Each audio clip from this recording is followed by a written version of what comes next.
How you coming out? I need everything they know. Motherfucking tank today.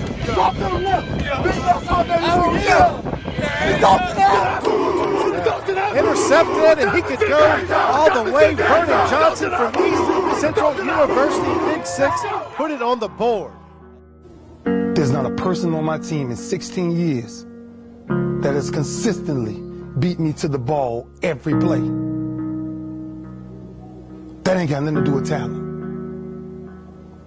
That's just got everything to do with effort. 12 Pro Bowls later, if you want numbers, I done saw all of it.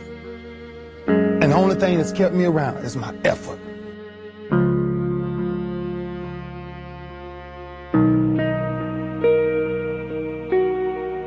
Because I wasn't a number one recruit, I wasn't a number one linebacker, I wasn't even an immediate guy. All I ever knew was effort will get me seen on tape. Effort will get me noticed to get to the league. Effort would one day take care of my mom. And it ain't about wins and losses, it's about loyalty. It's about understanding I'm gonna make the play or I'm gonna watch the play be made. It's simple. This game is for young men running around neighborhoods knowing if they don't make a play, if they don't get a scholarship, they gonna die in that neighborhood. They're gonna end up another statistic. See, some people play the game for the Gatorade and the cheerleaders. And some people play the game because they know they gotta save their family life. They gotta make a way. Their family tree is rotten, so they gotta replant one.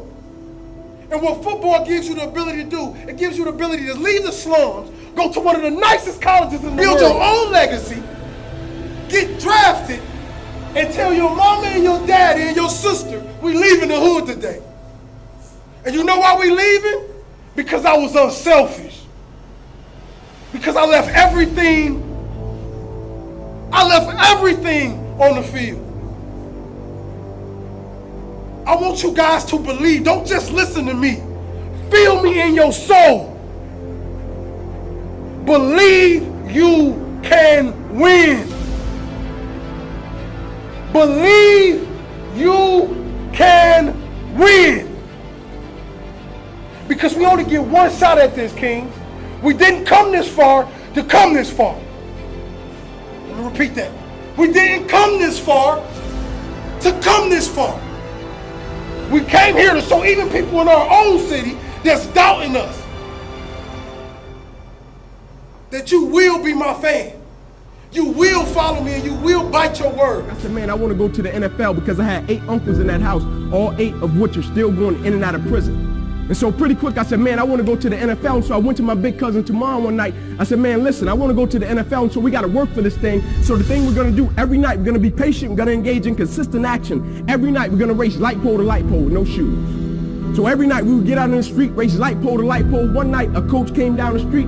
He signed me and my cousins up for organized sports, right? First time being in organized sports. We get in organized sports. The thing was, after practice, everybody would leave to go home. And I always had to sit on the bench and wait on my mother because she worked at Wendy's.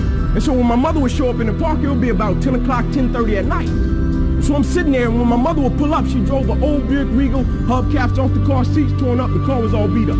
And she would pull up in the park 10:30 at night. I would jump off the bench. I would sprint over to my mother. I would say, Mom, if you don't mind, can you please sit back in your car and turn on your car lights? I have to do some extra drills. I have to go to the NFL. So you would never have to work another day in your life. And I knew my mother was tired. And every night, my mother would sit back in that car, and those car lights would hit that field. When he had a 7-year-old kid doing backpedaling drills, running sprints, running laps, chasing his dream to go to the NFL. But just beyond those car lights, I could always connect with my mother's eyes. So it made me dig a little bit deeper. It made me push myself a little bit further. It made me work a little bit harder. It created a certain level of sweat equity in what I was doing. It created a certain level of pride in what I was doing. You know why people quit? People don't have pride in what they do. You know why people stop? They're selfish and it's just about them.